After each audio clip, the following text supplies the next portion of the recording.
Hello guys, welcome back po sa ating channel. So guys, magandang araw po sa inyo lahat. So guys, medyo tinanghali tayo ngayon sa araw na ito kasi dahil sa busy tayo sa trabaho.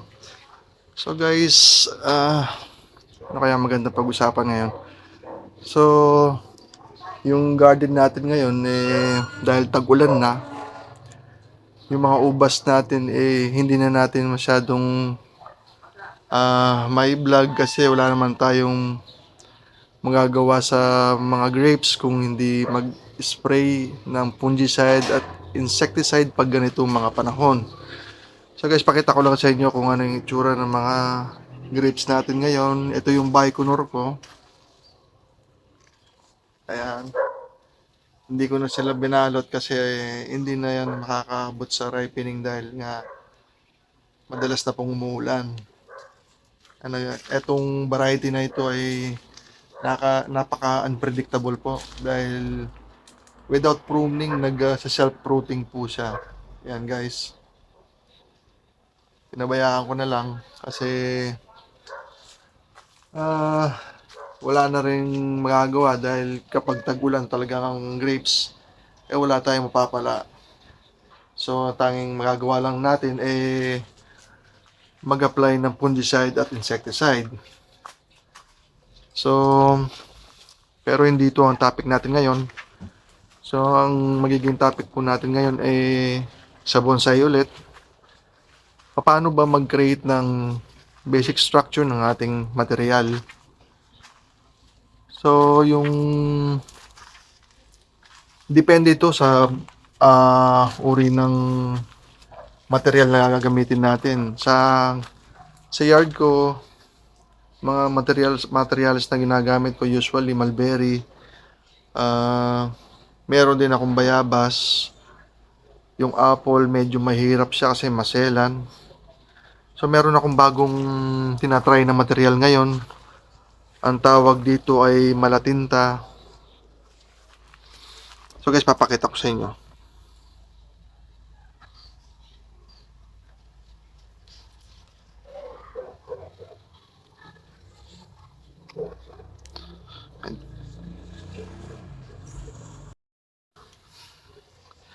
So guys, ito yung bagong materialis na itatry ko na i-train para maging bonsai. Ito, kung tawagin ito dito sa amin, malatinta o Phyllianthus reticulatus ang kanyang scientific name. Napaka ganda kasi nung bark nito guys. Tsaka mukhang hindi ito maselan. Ewan ko lang kung pag i-wire na natin siya, kung ano mangyayari, kung di ba siya magda-dieback. Pero sa mga susunod na videos pa to, share ko lang sa inyo yung isa pang picture niya. Materials. So ganito siya guys. Nag-spread yung kanyang base. Maliit lang to ng materials kasi wala tayong masyadong malaking space para sa malalaking bonsai. So bumili din tayo ng maliit lang na papalakihin na Argao, Taiwan. So tatanungin nyo ako kung bakit ako bumili ng pagkaliit-liit na ganito. Ito ay 60 pesos lang to sa Lazada guys. So hindi naman tayo nagmamadali. So pwede naman kasi itong gamitin sa pag-grap sa argaw gubat, alagaw gubat kung tawagin. Pwede itong gamitin pang grap. So okay lang to kahit ganito kaliit, lalo na kung wala tayong budget. So medyo nalihis na tayo sa ating topic. So guys, paano ba gumawa ng basic structure ng ating bonsai? So pakita ko muna to guys yung kanyang itsura nung simulan ko tong i-develop. Ipa-flash ko po sa screen. So pinutol ko to sa base. Pagkatapos naghintay ng ilang buwan, pagkatapos cut back ulit, wire, pagkatapos i-cut back ulit hanggang sa magkaroon na siya ng basic structure. So guys, ang bonsai, well, sabi ng mga senior na artist na bonsai na pinapanood sa YouTube, so kailangan ng bonsai ay meron siyang base trunk. So ito wala pa tong nebaring hindi ko pa chinek kasi from cutting lang to. So tapos pinutol ko siya rito. Tapos nagpatubo. Kaso 3 yung tumubo. So pipilihan ko na lang yan kung ano yung maganda. Kasi hindi pa naman to final. Alam naman natin yung bonsai ay paiba-iba ng itsura.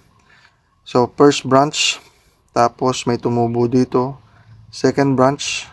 So wala pa siyang back branch. Pero soon magkakaroon din yan guys.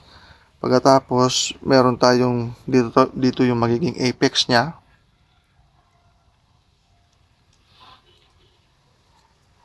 Ang tirada ko lang dito guys ay Papa Wild cut back, Papa Wild cut back, wire. Ganun lang magiging tirada ko dito guys. Tapos ang susunod na step pag nabuo na yung mga basic branching, primary branches, so magiging ganito na guys. Ito yung isang puno na ginawan ko ng vlog. So parehas pa rin yung kanina. Meron siyang first branch, second branch, back branch. Tapos dapat dito lang, hanggang dito lang yung apex niya, pero nag-decide ako na palakihin, pahabain. So nasa sa atin naman to kung ano yung gusto nating gawin sa ating bonsai. Kasi tayo yung pinaka-arkitekto, kumbaga, ng ating obra.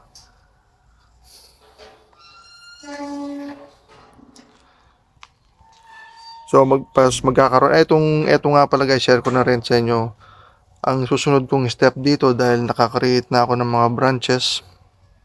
For example, ito. So ito naka 1, 2, 3.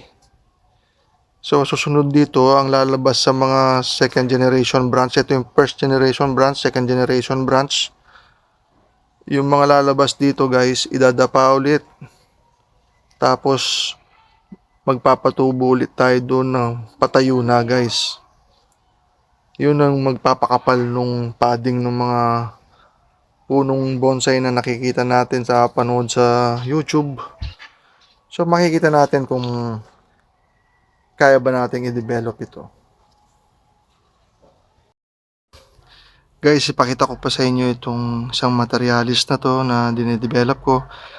Guys, kung gusto niyo makita yung itsura nito before to naging ganito, so panoorin niyo po yung how to make a cut paste na video na ginawa ko sa shorts. So ang ginawa natin dito, bakit ganito yung mga kakahaba yung mga patubo natin, kasi nga dinedevelop natin yung mga basic structure ng bonsai. So meron siyang first branch, second branch, back branch, tapos yung magiging apex. Pero ito baka gawin ko lang siya hanggang dito guys. Yan. Hindi ko to pinutol kasi gusto kong lumaki din yung trunk nito para maganda siyang tignan. So pagka nakuha ko na yung gusto kong laki ng mga branches nito, so magka-cut back ulit dito, patubo, tapos palarga, tapos i-wire ulit. So guys, pasensya na kayo, masyadong maingay sa lugar ko. Madami kasi nagmumotor dito. So ang isang ito nasa second generation na siya. So pinapabayaan ko lang muna lumarga kasi magka-cutback din ako dito. Tapos papatubo ng second generation, third generation branches.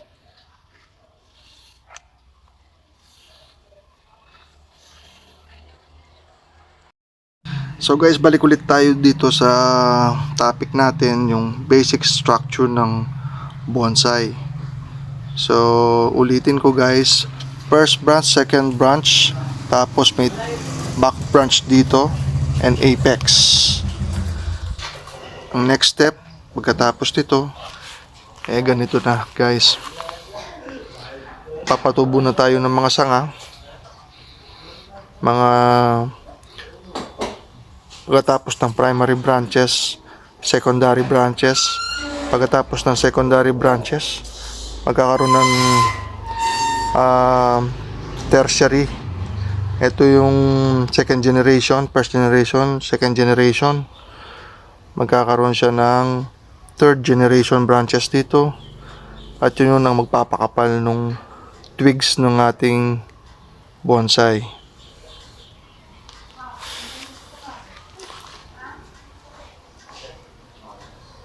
So nagtataka kayo guys, bakit mahaba yung mga nito, yung mga sanga, kasi nga dinedevelop natin yan.